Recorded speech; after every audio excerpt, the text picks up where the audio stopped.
In a past life, I fell for the fallen son of the Lu clan. Defying my family's opposition, I married Lu Zhiyan. After our wedding, I poured everything into helping him rise to power. Later, as I languished in bed, he had amassed a harem of wives and concubines, surrounded by children and grandchildren. In my final moments, Lu Zhiyan did not come. Instead, his concubine arrived. She informed me my daughter had been sent far away as a peace offering, buried in a foreign land. My son had perished on the battlefield, pierced by countless arrows. I died with bitter resentment. When I opened my eyes again, I had returned to the day I first met Lu Zhiyan. During my critical illness, I dreamed of my children.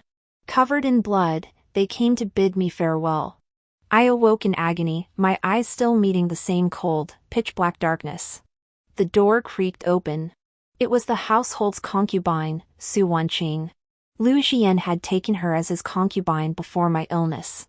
Now, she stood before me, her pregnant belly prominent, gold and jade ornaments jingling with each step, her face radiant with satisfaction. Who would have thought she was once the beggar child I found in the snow? Even after learning she was the daughter of a disgraced minister, I still risked everything to save her. I propped myself up against the pillows. My condition makes it difficult to bow to you, madam. Please forgive my rudeness. I looked at her impassively, my expression blank. Unable to contain herself, she placed a hand on her belly and beamed as she shared the news. While you've been gravely ill, many joyous events have unfolded at the Duke's residence.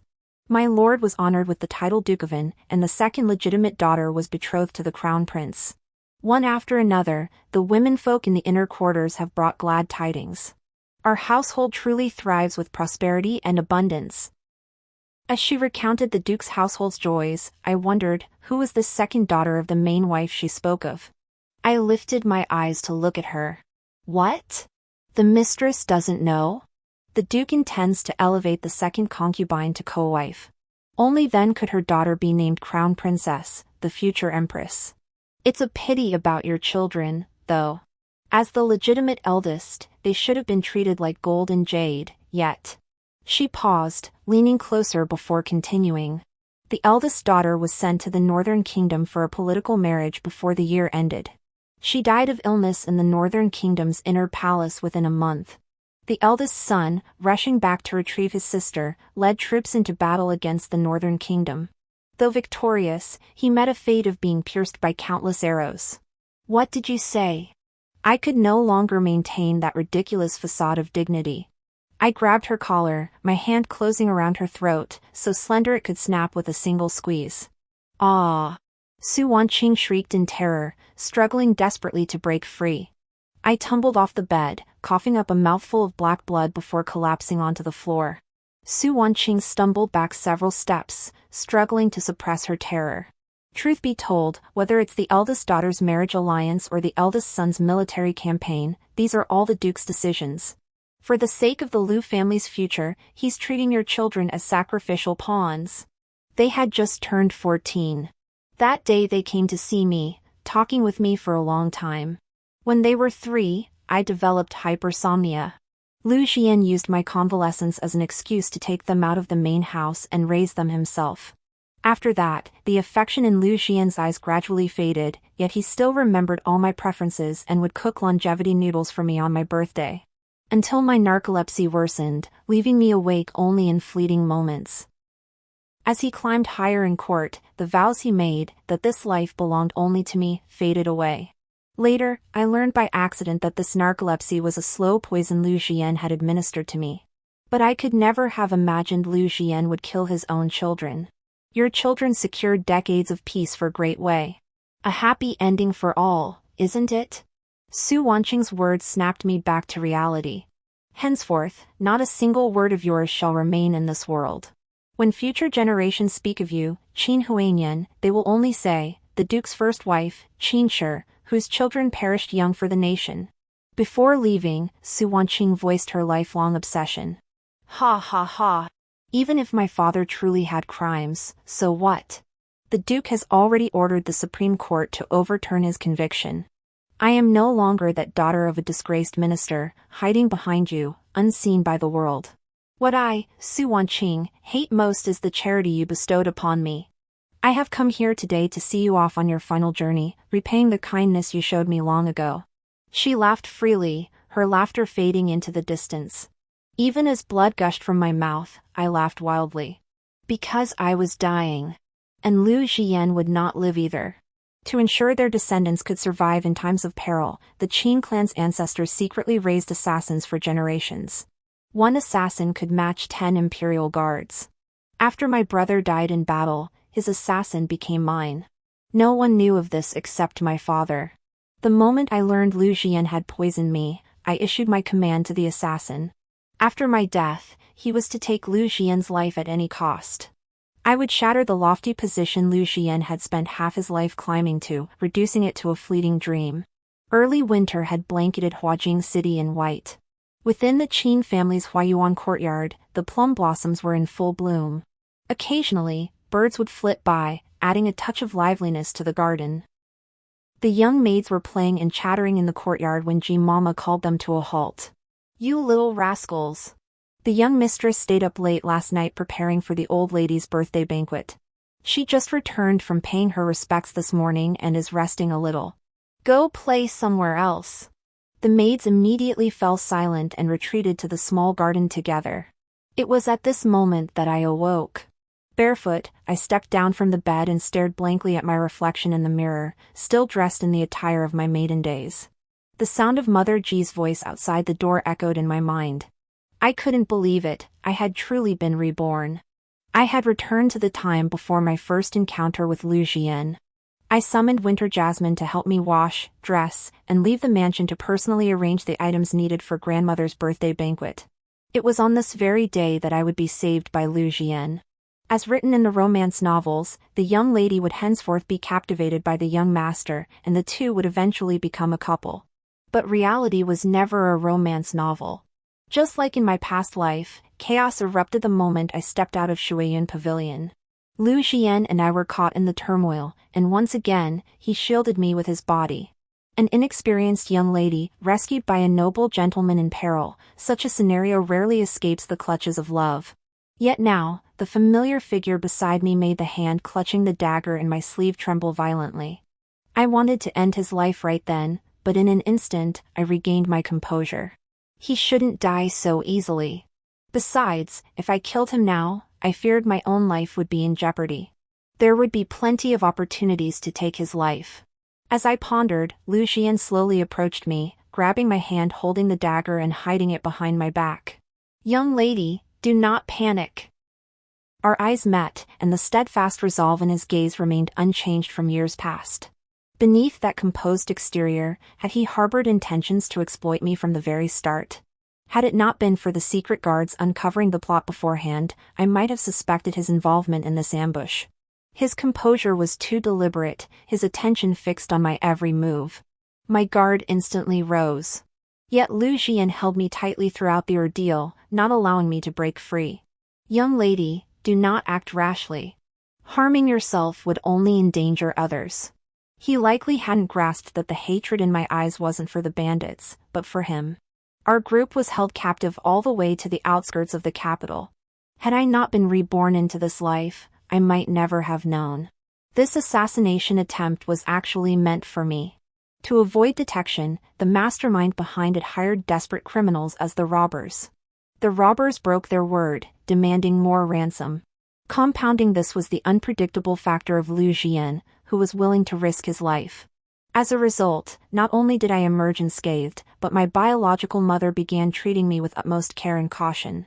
She even contemplated bringing me back to her side. Yet later, I insisted on marrying Lu Zhiyan, the impoverished son of a minor noble family, and thus lost that opportunity. We were confined within an abandoned temple, where I was bound and isolated. As night deepened, the temple remained unlit, leaving only moonlight filtering through the windows to reveal the expressions of those present. The bandits numbered 8, each skilled in combat. At that moment, the leader's long blade hung menacingly at my throat. Our bodies had been drenched in flammable oil, any spark would set us ablaze instantly. To spare the innocent, I had made preparations beforehand. Secret guards and plainclothes officers were already lying in wait all around. In my past life, the moment the bandits received the ransom, everyone here perished in the flames. That tragedy was ultimately dismissed by the authorities as a simple robbery and arson case. The perpetrators remained uncaught for decades. As a child, I was shielded too well, ignorant of the world's cruelty, believing I had merely stumbled into this mess. My grandmother and the others, to protect my reputation, sealed off all information about me. But when they tried to investigate afterward, all leads vanished. This time, I will make the silent assassination of my past life known to all. It will not be in vain that I risked myself alone. What's reputation and honor when faced with life and death? Lu Zhiyan was bound across from me, his eyes signaling reassurance. I ignored him, turning my head away. Within 3/4 of an hour, the ransom deliverer arrived. The moment he stepped inside, a tremendous noise erupted outside the temple. As the robber's attention shifted, thick smoke instantly billowed from the money box. The temple instantly filled with swirling, choking smoke, obscuring everything in sight. Even the bandits lost their composure. Suddenly, someone screamed, "This smoke is poisonous!" Everyone shrieked and rushed toward the temple doors. I was grabbed by the bandits, a knife pressed against my throat. By the time they exited the temple, only Lu Zhiyan and I remained in the bandits' grasp. Held hostage, we faced a group of plainclothes officers across the way. Seeing their overwhelming numbers, the bandits decided to kill Lu Zhiyan first to vent their rage. I looked at Lu Zhiyan. His face remained calm, but his tightly clenched fists betrayed him. He was terrified. The moment the bandit raised his blade to strike, he was shot dead by a hidden guard. Before leaving, I had instructed the guards to protect the others, yet fate had led them to shield Lu Zhiyan instead. This action made the bandits even more hesitant to act rashly. They demanded immediate payment and travel documents to allow their escape. Both Lu Zhiyan and I had wounds on our necks. As we boarded the carriage, the guards first shot the 2 bandits who had seized me. Chaos erupted instantly. The remaining bandits advanced to recapture me. I drew the dagger concealed in my sleeve and plunged it into the heart of the bandit closing in on me. Blood spattered onto my collar. Lu Zhiyan stared at me, his face frozen in shock. It was my past life, falling into love, that made me idealize the world. That led to my death by others' schemes. A broadsword was about to fall beside me. Lu Zhiyan, struggling free from his bonds, threw himself fiercely at the bandit who was about to strike me again. "Lady, flee now!" Seizing the opening, I paid him no heed and turned to run towards safety. Behind me came the sound of the bandit being shot dead. I glanced back. Lu Zhiyan pushed the fallen bandit off him, staggered to his feet, and forced a smile of narrow escape at me. I returned a cold smile. Signaling to the shadow guards with my eyes, "Kill them all." On the day of my grandmother's birthday celebration, the Empress Dowager and the Emperor personally attended the festivities. The nobles and dignitaries of Huajing gathered at the Qin Guogong mansion. The Qin clan remained the foremost respected aristocratic family in Huajing. After many years, I saw my aunt again. She remained as radiant as ever, arriving with Li Shijing to celebrate grandmother's birthday. This was my first time seeing her since my rebirth, but it was her second time seeing me. The incident where the eldest Qin daughter nearly died during the kidnapping in the capital's outskirts had sent shockwaves through Huajing City. The Ministry of Justice had investigated the case for over 2 months without resolution.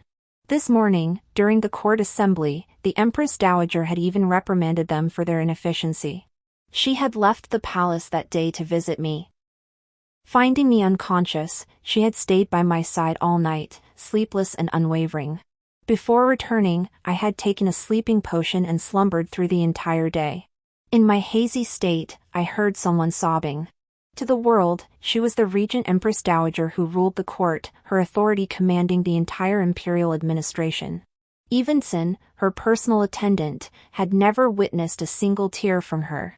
Yet this very woman wept for me, her face drenched in tears. For she was my biological mother. This hidden truth, I only came to understand in my past life. If that child is trustworthy, then grant this request. After a long silence, she sighed deeply. My brother, I owe nothing to anyone in this life, except my daughter.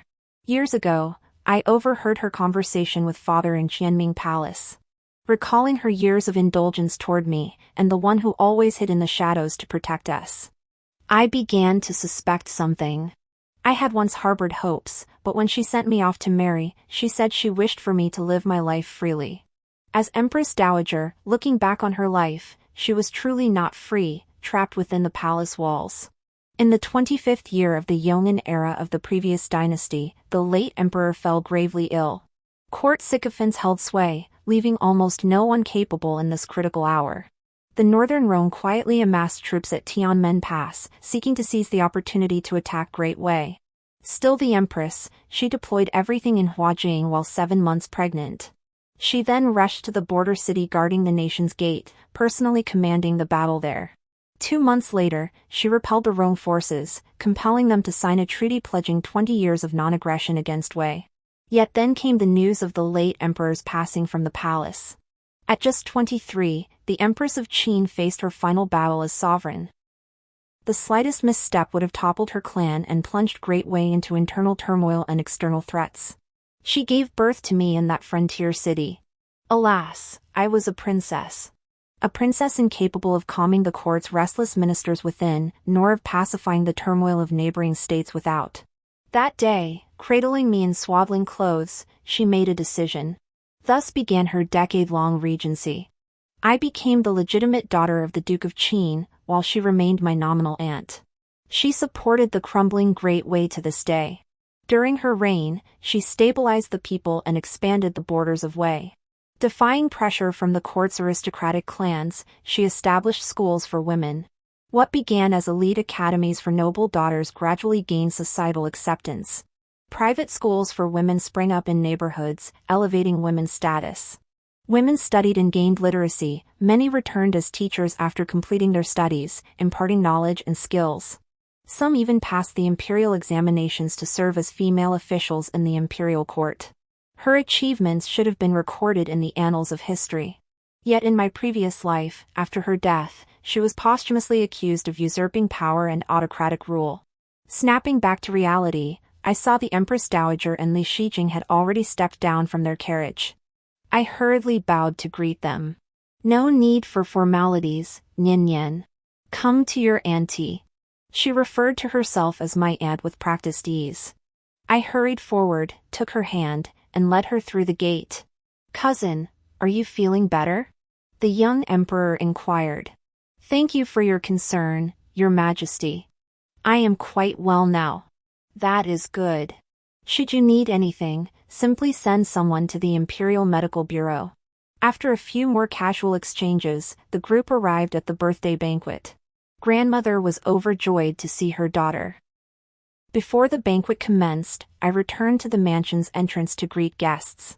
Lu Zhiyan descended from his carriage, limping toward me while holding a congratulatory gift. He bowed and offered his respects. May you enjoy robust health and a century of longevity. This humble one, Lu Zhiyan, extends heartfelt congratulations on the birthday of the esteemed Lady Qin. Having learned by chance of her deep affection for this particular fragrance, I specially selected it as a birthday tribute. Then I thank you, young Master Lu. The servants took the gift and offered to escort Lu Zhiyan inside, but he declined. My last injury hasn't fully healed. It's not convenient for me to enter. I'll take my leave now. With that, he lifted his gaze to meet mine, as if wanting to say something more. I also came to express my deepest gratitude for Miss Qin saving my life. I shall repay this kindness someday. His expression was utterly sincere. I merely responded with a smile, saying nothing more. He too fell silent, bowed once more, then turned and departed. Watching his retreating figure, I recalled my past life, how I had been captivated by this very facade of a gentleman he presented. That day in the capital's outskirts, I truly did not kill him. In that past life, Lu Zhiyan possessed genuine talent, not merely relying on the Qin family's backing. I spared him not out of lack of hatred, but because he still held value to me. The Lu Zhiyan of today holds no power or influence, killing him would be as easy as turning my hand. Yet the one most deserving of death, with roots so deep and unshakable, remains untouched. In my past life, he possessed everything. I never contested him for anything, yet he conspired with his consort to plot my death. Even in this reborn life, I could have distanced myself from the treacherous capital of Huajing and lived out my days in peace. But I refuse to accept this. Even in death, I will drag him down with me. The birthday banquet was about to begin. Everything was arranged. I returned to my seat. The Empress Dowager and the Emperor took their seats at the head of the banquet hall, while my grandmother and I occupied the foremost seats at the lower tier. Among the guests, I spotted a figure I had never seen in my previous life. Dressed in moon-white robes, he stood out distinctly among the other youths whose faces still bore traces of boyish innocence. His sword-like brows and star-like eyes gave him an inherently heroic appearance, yet his gaze carried an unseasonably icy detachment that made others hesitate to meet his eyes. Seeing him seated at the Shang Marquis's place, I quietly asked my grandmother who he was. The answer left me utterly stunned. He was Shang Henan, the youngest legitimate son of the Shang Marquis, about my age. In my childhood, my grandmother often took me to visit the Shang residence. He and Shang Yutan were my closest playmates. But in my past life, Shang Hening had passed away before reaching 12. For years, Yutan and I grieved deeply over his loss. Only with time did the pain of losing our dear friend gradually fade from memory. Yet I never forgot him. In my recollections, he rose with sword in hand, clad in crimson robes. To build a solid foundation, he began training daily at the exact hour of Mao, starting at age 5. He declared he would become a great general one day, vowing to safeguard the borders of Great Wei as his lifelong mission. After his passing, grandmother often sighed quietly for her friend, saying he was the most cherished grandson of the Marquis's old lady. Blessed with divine strength, had he lived, he would surely have been a formidable warrior for Great Wei. As the memory surfaced, I suppressed the questions welling in my heart. Lifting my gaze, I found Shang Henan looking straight at me. I offered him a brief smile before quickly averting my eyes. Having drunk too much at the banquet, I came alone to the Wangshu pavilion to sober up. Early spring had arrived, and the ice on the pond before the pavilion was no longer as rigid as in the depths of winter. Standing before the pond, the biting wind swept past my ears, carrying away the last traces of drunkenness. Closing my eyes, I contemplated future plans, unaware that someone had silently approached beside me. By the time I turned, the haze of intoxication had lifted. I stepped back to a proper distance, straightening my posture. Young Master Shang, have you also come here to sober up? Years have passed since we last met, and each year brings greater distance between us. Did you not recognize me at the banquet just now? Somewhat. You've changed greatly these years. Back then, I suddenly fell ill. I left the capital without a word to recuperate. All these years without writing to you, it was my fault. As he spoke, the icy chill in his deep eyes melted at the corners. He stood there silently watching me, the air around us seeming to freeze solid. He broke the silence first. Yutan has caught a chill lately and couldn't attend the banquet. Before leaving, she asked me to invite you to the Lantern Festival. Yutan and I were childhood playmates, and later studied together at the Girls' Academy. I accepted the invitation, thinking it would be a good chance to ask Yutan about it later. In my memory, Shang Henan had died young in my previous life. Beneath the plum tree in Huayuan Garden still lay the bow and arrows he left behind, objects that always made me think of him. Yet here he stood before me, alive and well. We lingered by the pond for a moment longer before returning to our seats.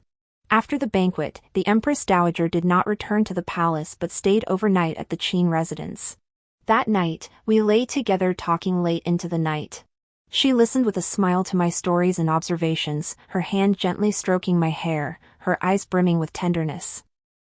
This time around, I felt I understood many things from my past life that had once baffled me. I clasped her hand in mine. Auntie, hold Nian Nian close while she sleeps. Very well. This time, it felt like a small measure of redemption for the regrets in my heart. Mother. The next morning, after breakfast, the Empress Dowager's imperial carriage returned to the palace. Resting beneath the plum trees in Huayuan, I suddenly remembered what was buried beneath them and ordered it unearthed. But there was nothing inside. The scout returned, reporting that Shang Hening had spent these years recuperating at his maternal grandfather's home. Several days later, I attended the Lantern Festival gathering. Yutan and I walked ahead, while Shang Henning followed at a measured distance behind us. Along the way, I casually mentioned Shang Henning to Yutan. When she spoke of her brother leaving the capital to recuperate, her face still flushed with indignation. Humph. As if I had no brother. Not a single letter in 10 years. My thoughts drifted to that bow and arrow. I turned to ask Shang Henning, "You gave me a bow and arrow when we were children. Do you remember?" He picked up my thread, with a crane and plum blossoms carved on it. Yes. Shang Henning admitted with a hint of shame that he had left the capital before he could give me the bow. Not given to me? The lanterns behind me reflected in his eyes, and my mind went blank for a moment. Could this be the variable brought by my rebirth? In this life, Shang Henning was still alive and well. One less regret in this world. After the new year, I returned to the girls' academy to resume my studies. The true mastermind behind the robbery was also uncovered, a fourth-rank official in the court with no real power. The case unraveled as a web of personal grudges. His confession revealed a long-standing feud with my father in the court, driving him to kidnap me as an outlet for his anger. The Empress Dowager personally issued the decree during the morning court session. That afternoon, she fainted in Qianming Palace. Eunuchs hurried to my residence to summon me to attend to her illness. When I arrived, the emperor was already by her side, tending to her without a moment's rest. The emperor suspended court proceedings for 3 days, remaining at the Empress Dowager's side in Qianming Palace until her condition improved. As he rose, he suddenly lost his balance. The chief eunuch swiftly caught him. Instantly, the palace floor was covered with kneeling eunuchs, all imploring him to take care of his imperial health. "Your Majesty, please take care of your own health." The emperor's deep mourning was known to all. In my previous life, I too had believed this. Each time I entered the palace, the sight of maternal devotion and filial piety led me to mistakenly assume it was one reason she refused to acknowledge me. I began to grow angry, gradually distancing myself from her. She tacitly accepted my estrangement.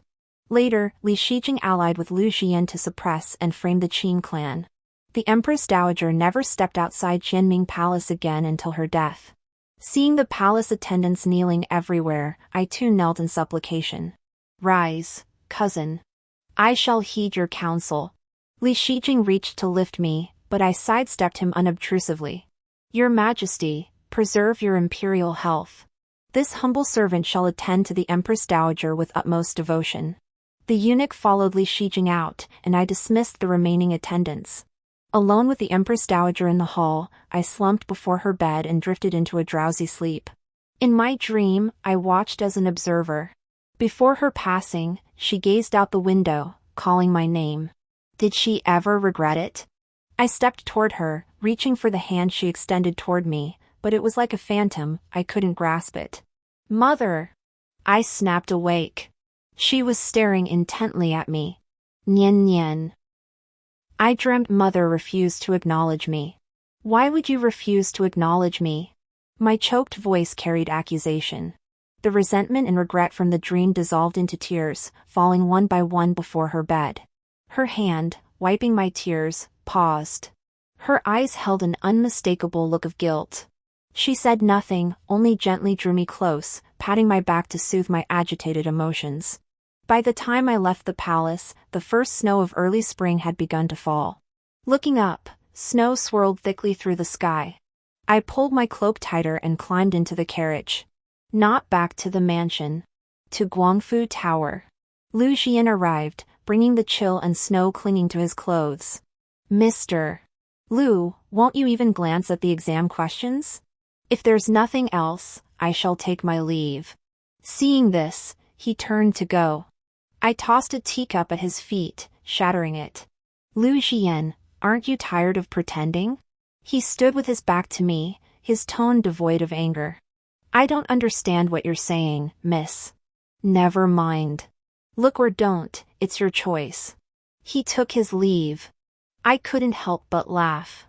I recalled how he'd reacted when I first asked him to work for me. I cut straight to the point. "Does the debt of gratitude you mentioned last time still stand, Master Lu?" "Of course. I can help you ascend to high office, enter the cabinet. What does Miss Qin require of me?"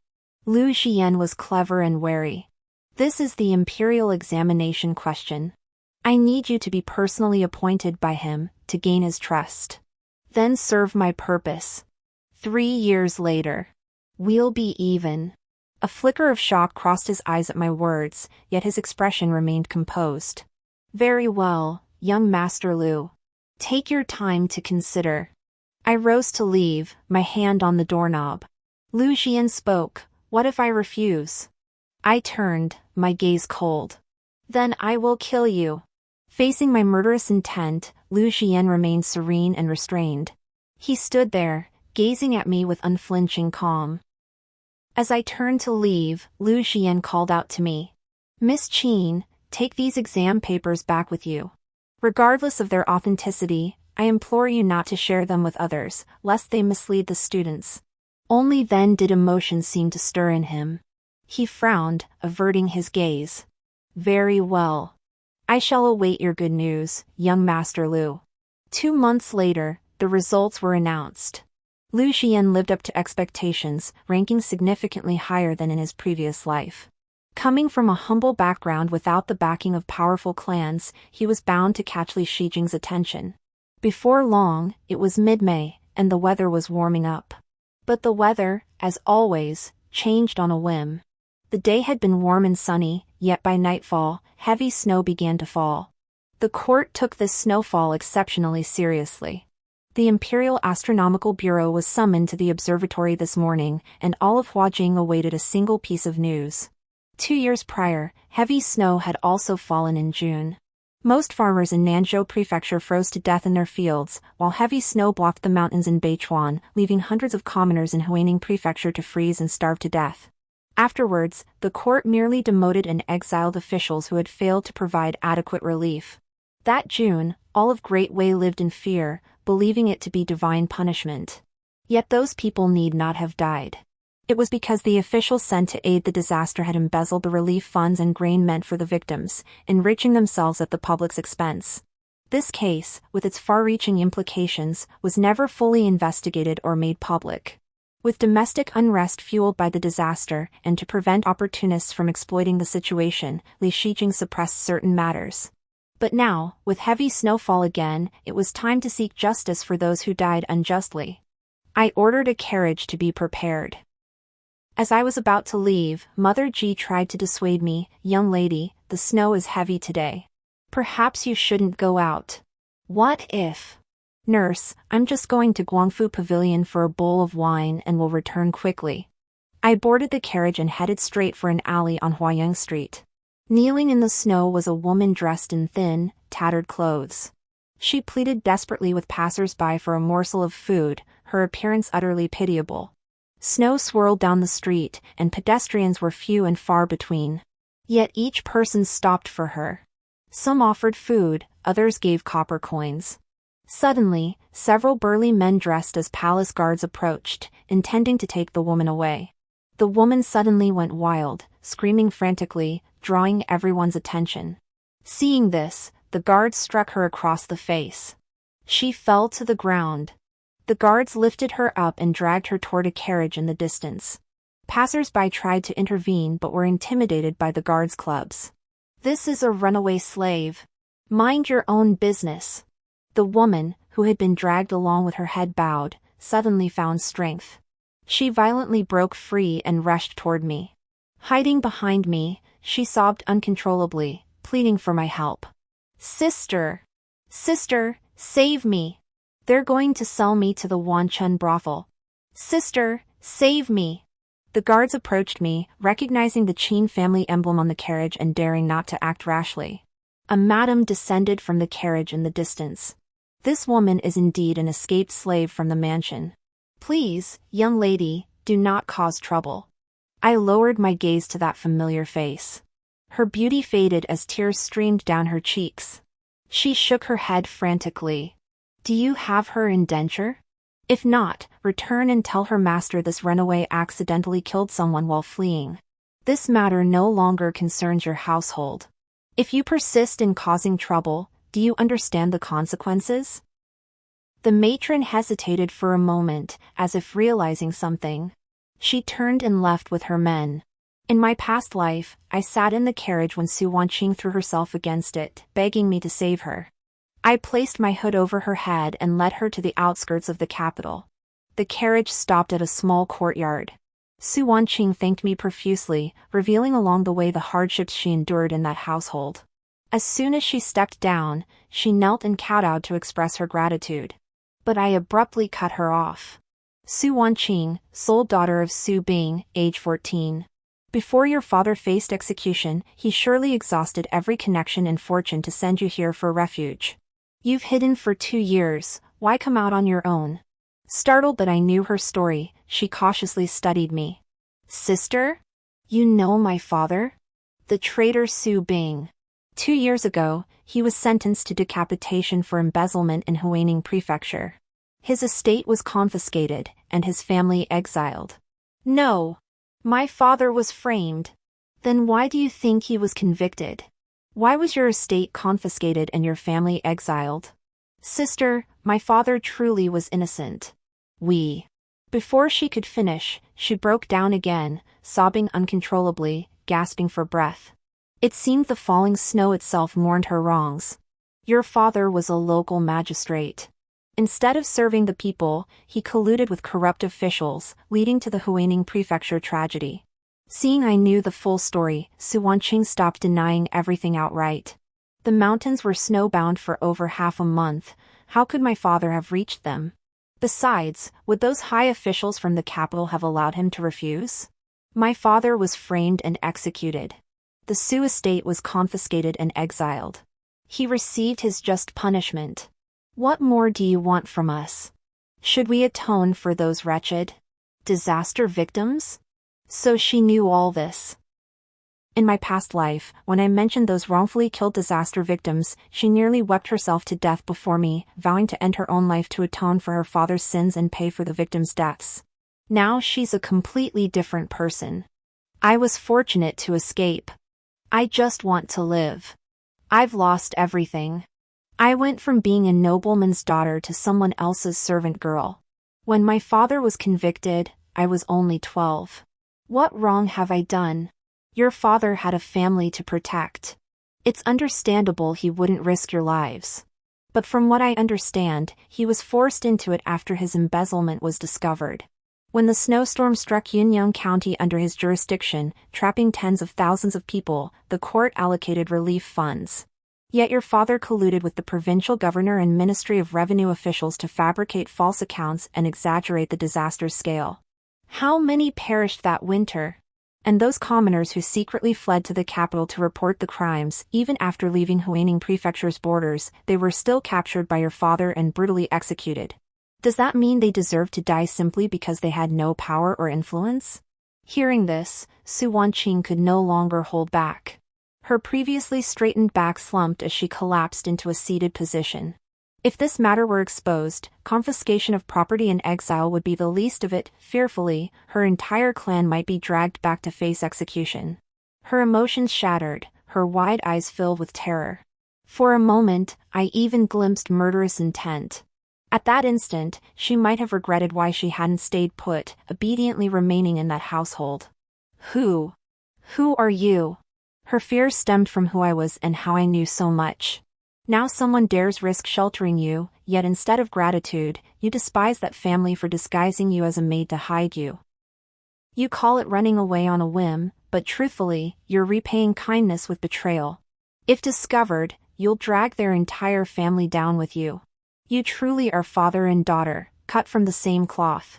Since you're family, you should stay together forever, don't you agree? Su Wanqing was utterly panicked. What are you doing? Where are they taking me? Let me go, I won't go. Su Wanqing was knocked unconscious, bound, and loaded onto another carriage. In my past life, pitying the hardships women endured and reasoning that children shouldn't bear their parents' sins, I took the risk to protect her out of compassion. But later, she voluntarily presented herself before the emperor. In court, she accused the Qin clan of harboring a criminal minister, then deceived the sovereign and secretly voiced discontent toward his majesty. The Qin family couldn't defend themselves against these baseless accusations. Now, seeing the 14-year-old Su Wanqing, I realize she has always been a venomous snake. The Su clan never acknowledged their own transgressions. Yet they reaped blessings earned by trampling others' blood and flesh. They must bear the evil consequences of such deeds. I believe this is their most fitting end. I turned and entered the house, handing the clues to the Huaining Prefecture case to Lu Zhiyan. 2 years prior, shortly after Li Shijing's coronation and assumption of personal rule, the Huaining Prefecture embezzlement scandal erupted. The case involved numerous powerful clans. Li Shijing, unwilling to antagonize those connected to the scandal yet equally reluctant to rely on the Qin family behind him, chose to turn a blind eye to the truth. Now, 2 years into his personal rule, Li Shijing has gradually consolidated power. The time has come for him to stand up for his subjects. I told Lu Zhiyan that handling this properly would earn him further imperial trust. He studied the documents with furrowed brows, not even looking up as I departed. After arranging everything, I claimed illness and confined myself indoors. Soon after Lu Zhiyan presented himself at court, the emperor ordered the Ministry of Personnel and the Ministry of Justice to jointly investigate the Huaining Prefecture case. On the day the decree was issued, the sudden snowfall ceased abruptly, leaving only a light breeze and still clouds. Rumors spread through the tea houses and taverns of the city, suggesting that unresolved injustices in the Huaining Prefecture case had provoked heaven to send another punishment. Within a month of the investigation, numerous acts of deceiving the emperor were uncovered. The Empress Dowager and the Emperor were enraged, ordering the confiscation of assets and the arrest of the officials involved. None of the 3 major factions within the court escaped unscathed. Their homes were confiscated, their members imprisoned, and many were beheaded. Among them were numerous royal loyalists secretly promoted by Li Shijing. I had assumed Lu Zhiyan would, as in my previous life, weigh his options carefully and secure a retreat for himself. When the case concluded, Li Shijing not only lost many men to it, but the common folk also voiced much discontent. They claimed the current ruler was too young to hold court securely, thus falling prey to scheming ministers and corrupt officials. Originally, the Empress Dowager was to retire to the inner palace in 2 months. But with this upheaval, her departure would likely be delayed. Yet Li Shijing could wait no longer. He knew he was not of the late emperor's bloodline. Even after assuming full power, he still feared the Empress Dowager might place her own biological daughter on the throne. The Empress Dowager did not do so 17 years ago, and she would not do so now. The schemes I secretly orchestrated, the Empress Dowager likely knew of them all. Lu Zhiyan, that pawn of mine, was rendered useless sooner than I had anticipated. A month later, Li Shijing had Lu Zhiyan punished in court on trumped-up charges, demoting him to a minor official post in the provinces. Before Lu Zhiyan left the capital, I went to see him. Minister Lu, I warned you about this beforehand. Why were you so careless? This demotion is a minor matter. If Li Shijing had harbored murderous intent, Miss Qin, there is no need for concern. I have served the people faithfully. Even death would be a worthy end. Lu Zhiyan showed not a trace of fear or dread. His eyes were clear and resolute, as if he truly was an official who served the people well. For a moment, I couldn't tell if this was his true nature or if he was merely a master of disguise. We stood in silence, neither speaking. As I turned to leave, he rose and watched me depart. Miss, take care of yourself in the days to come. This time, emotion flickered in his eyes, a hint of release. Yet stepping outside, an inexplicable unease settled in my heart. He was my enemy. He was about to die. I should feel relieved. I didn't return to the mansion. Instead, I went alone to the private residence. In the garden of the private residence lay a small cemetery. I approached and gently embraced the tombstone engraved with the characters Zhu Xian. Mother avenged you both. Not a single one of those who harmed you escaped. Will you come visit me in my dreams? Then you can rest easy and be reborn. This time, choose an ordinary family, not overly wealthy, just one where you can live a peaceful life. Is that all right? Exhausted from crying, I collapsed before the tombstone and fell asleep. In my dream, they were just 1 year old, having only recently learned to speak. Xianjie took her first steps early, wobbling toward Lu Zhiyan and me, sweetly calling out Daddy and Mommy. Sujage grew impatient and tried to walk over too, but his steps were unsteady, and he fell to the ground. Seeing this, Xianjie hurriedly turned toward her brother. Brother. Brother. Her chubby little hand reached out to Yizhu, calling him brother for the very first time. Witnessing this, Lu Zhiyan pulled me into his embrace. I asked him, Yixian, Yizhu. Ayan, calling our daughter Xian'er is fine, but our son? Zhuge? Is that really a good name? Your husband thinks it's most fitting. Isn't that right, Xian'er? Zhuge. The beautiful dream abruptly ended. In my dream, Qin Huanyao lived a life of blissful fulfillment. Yet returning to reality, hatred filled my soul, never to dissipate. When I awoke, darkness had fallen, and a light-colored garment covered me.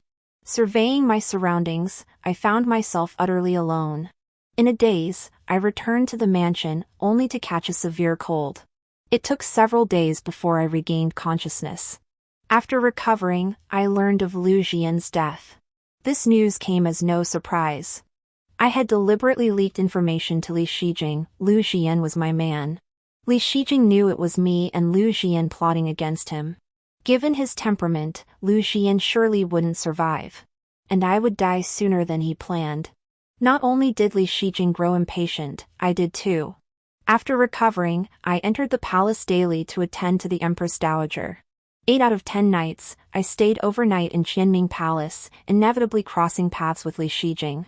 He was finally about to make his move.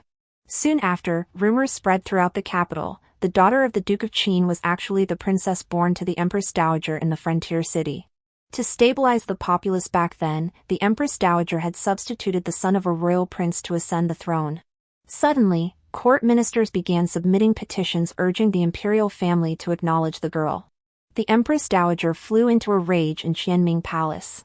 With only mother and son present in the chamber, she struck Li Shijing hard across the face. Rebellious son! You're sending her to her death. Li Shijing couldn't believe it. For years, his loving mother had never struck him, the ruler of a nation. Mother! The king of Beirong wishes to renew the alliance with Great Wei. If Great Wei desires to avoid war, we must send a legitimate princess as a peace offering to ensure the continuation of the non-aggression pact. 3 years ago, Great Wei was mighty. I would never have sent my sister as a peace offering.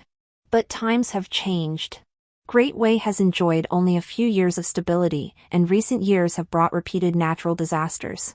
We simply cannot withstand the ravages of war. Seeing the Empress Dowager's silence, Li Shijing continued. If war breaks out, it will exhaust the people and drain the treasury. The Imperial Academy for Women would have to close. The court has no spare funds to keep them studying.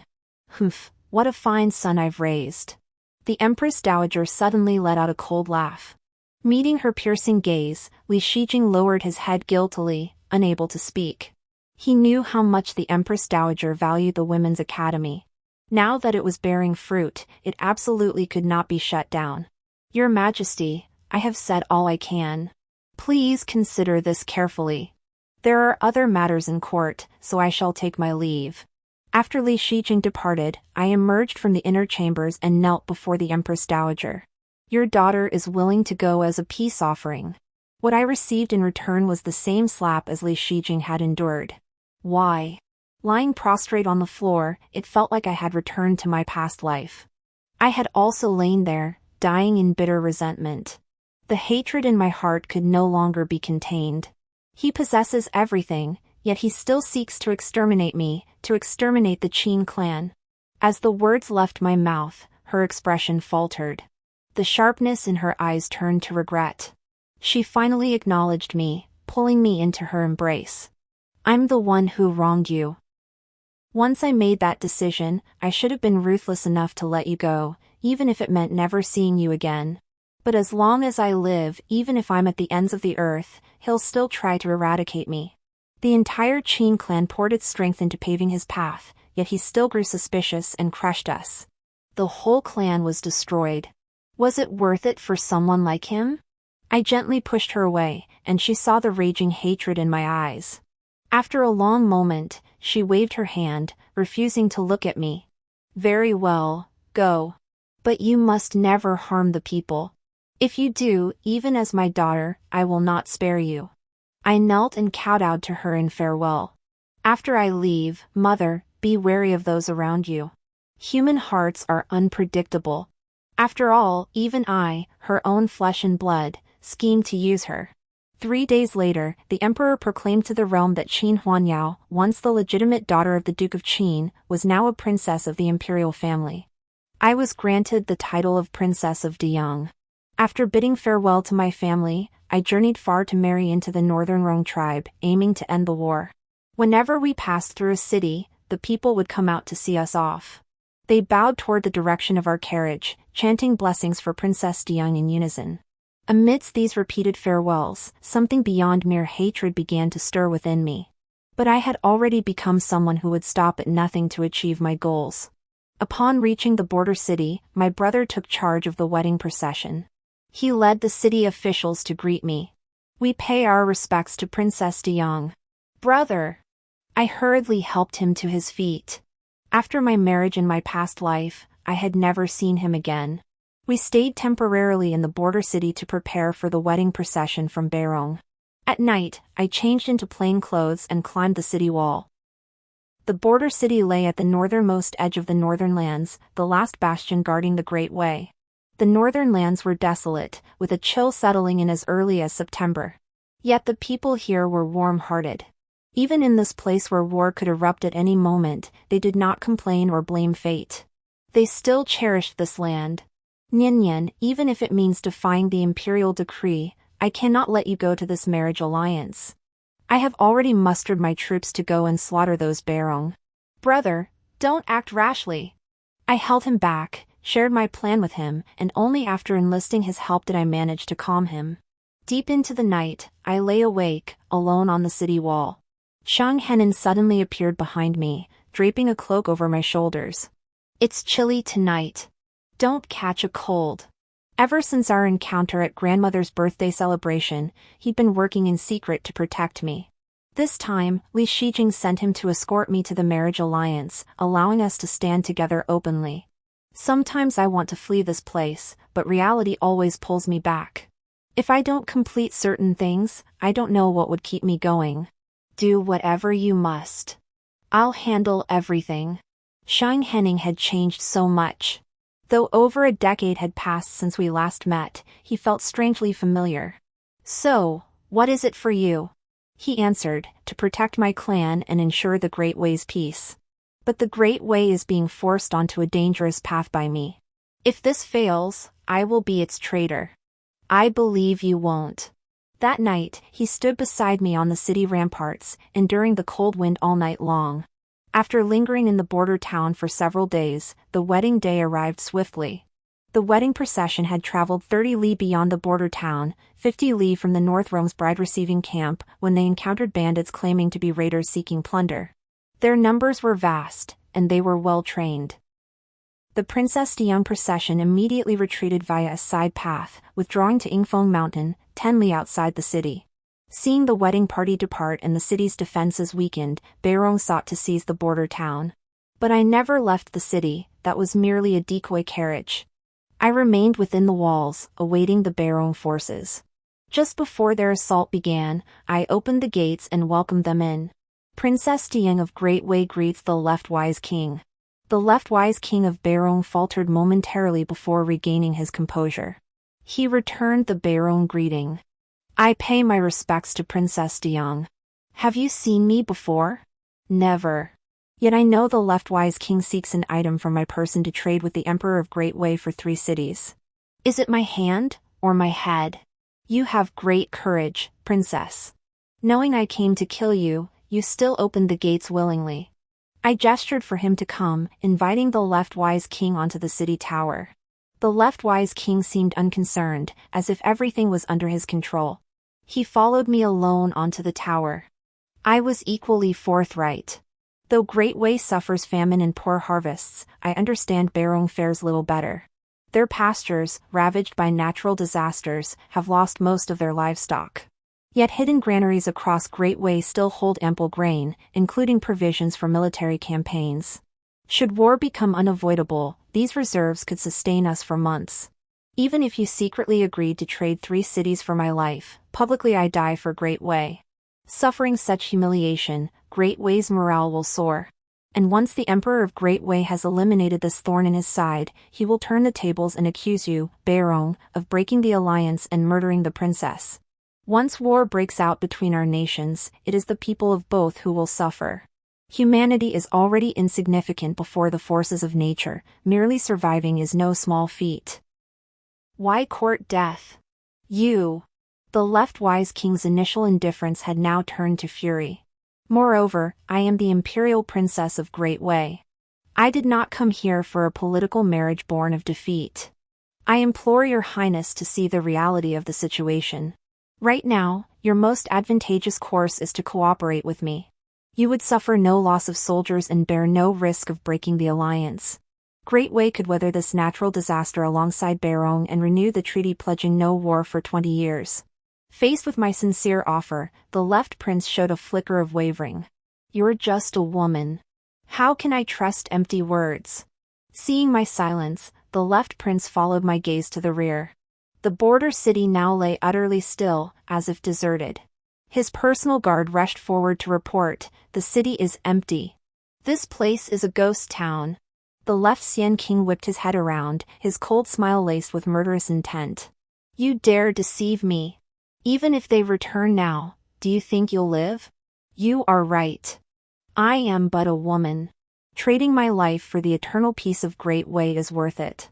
During my stay, every night, common folk left the city, none returning.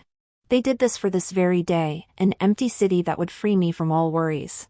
From the city ramparts, the returning army and the captured bandits and outlaws could already be seen in the distance. Some citizens followed the border garrison troops and shouted from below the walls. Do not harm the princess. Or else, even if it costs the lives of every person in this city, we will tear you to pieces. The left Xianwang stepped forward. Is a woman truly worth your lives? An elderly man, trembling, was supported out by his children and grandchildren. For 17 years, Great Wei has had no princess. Princess Diyang never enjoyed a single day of her royal honor. She could have stayed far from strife, let alone bear the burden of a political marriage. Yet she chose to come for the people of Great Wei. The princess guards us with her life, so shall we. The elder's words profoundly lifted the morale of the soldiers below the walls. The unified roar beneath the gates struck fear into the hearts of the northern Rong troops on the ramparts. Left-wise king, having failed to retrieve the princess and seize the 3 cities, you cannot face the old Khan. Punishment is inevitable. However, the northern Rong have always followed the custom of succession by the next brother. Even the Great Wei know that the Khan's sons combined are no match for you, left-wise prince. You possess the strength to seize the throne. Yet, because the current northern Rong king's birth mother is the Khan's former Khuten, those incompetent sons and nephews still hold sway over you. Are you truly content with this? The short blade pressed against my throat shifted slightly. His crimson eyes told me he was not content. I have a mutually beneficial strategy that could resolve our immediate crisis, but it requires the left-wise king to play along.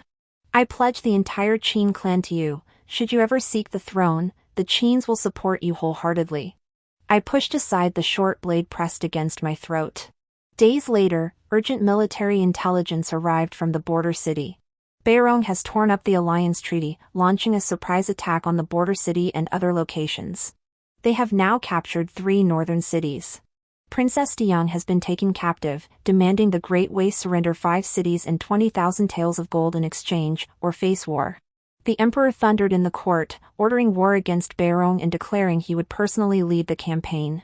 Li Shijing knew that victory in this war would not only restore his military authority but also present the perfect opportunity to annihilate Beirong.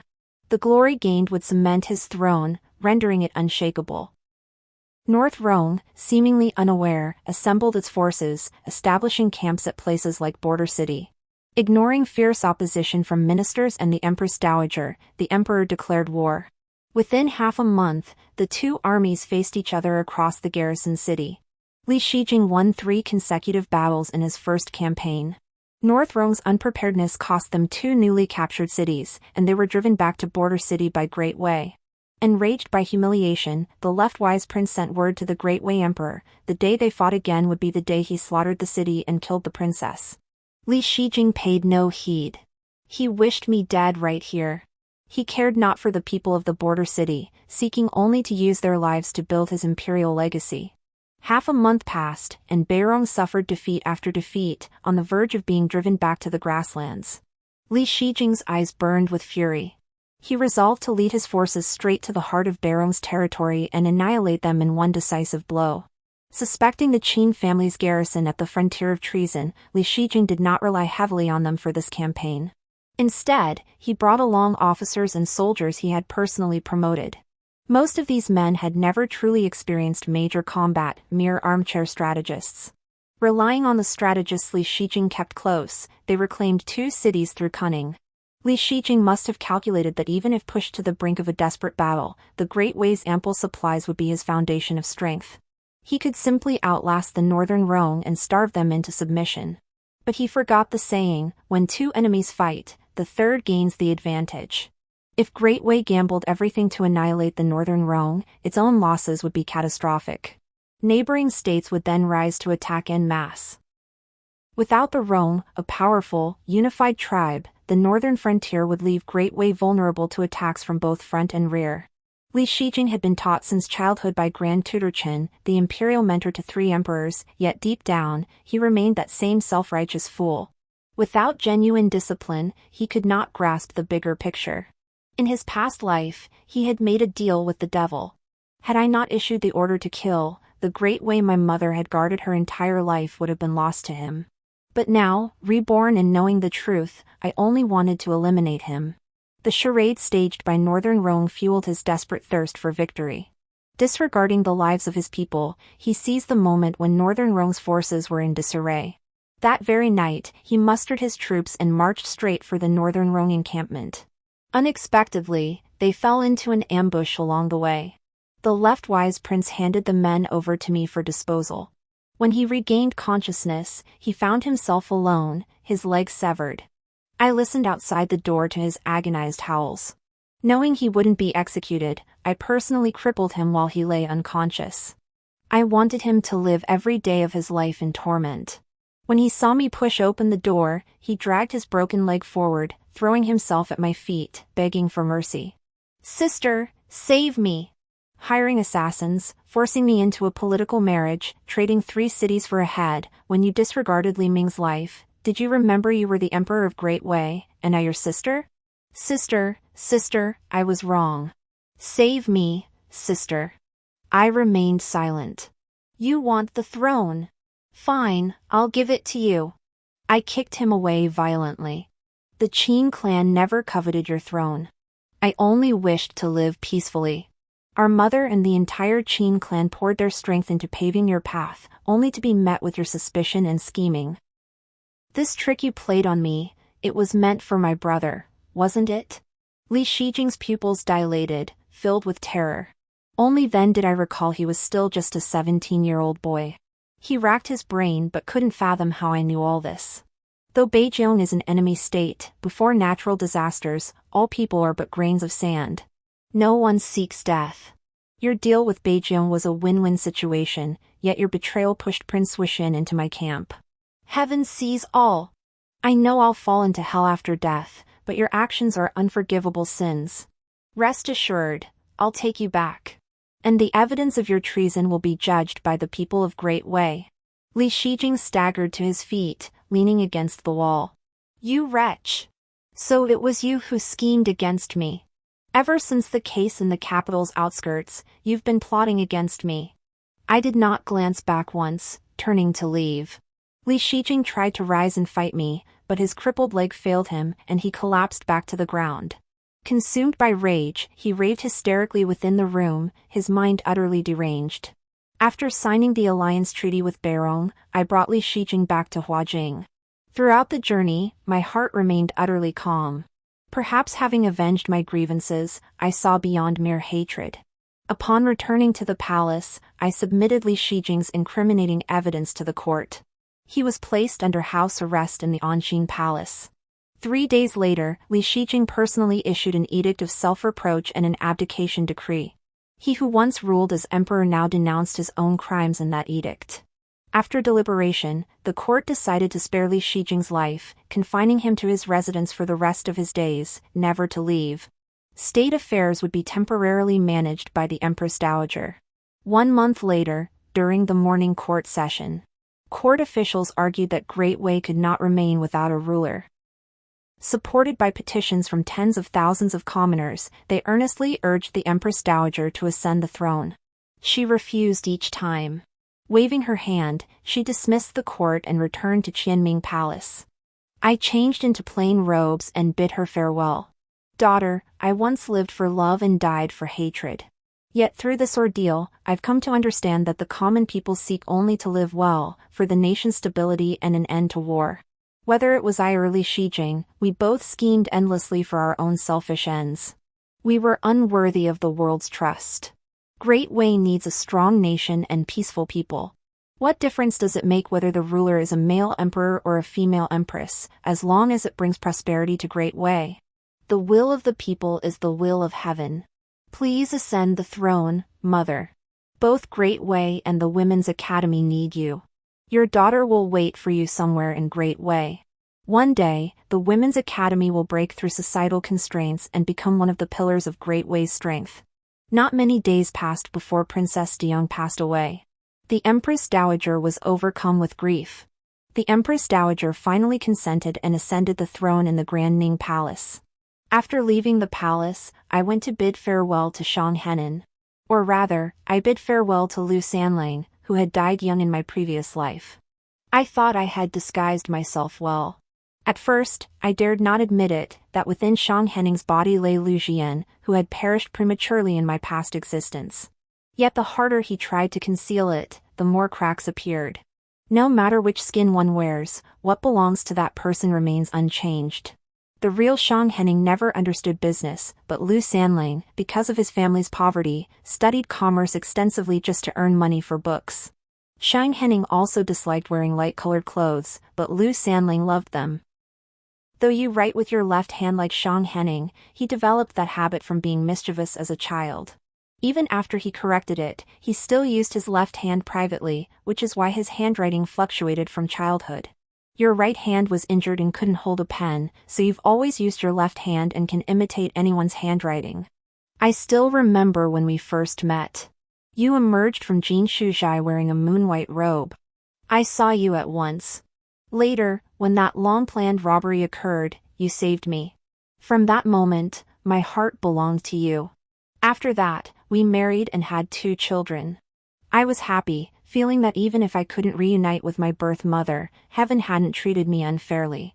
In my past life, the person who borrowed your body to live was ultimately killed by me through a twist of fate. This time, I gave him no chance to return. The Lu Zhiyan of this life is still alive and well. The other group who saved him that day must have been your people. Yes. He will be leaving for Huaining Prefecture the day after tomorrow to take up his post. I won't be going to see him off. Please see him off on my behalf. I told my former lover all my secrets and my speculations. The person across from me silently acknowledged each one. Sanlang, I've let go of the past life. I'm leaving Huajing to live my own life. I hope you will too. He stood watching me depart, only saying, "Take care." Sometimes I think there are too many things in this world that words cannot express. Like how I am someone who has lived a past life, while Lu Sanlang and this life's Lu Zhiyan are the same person from different times. End.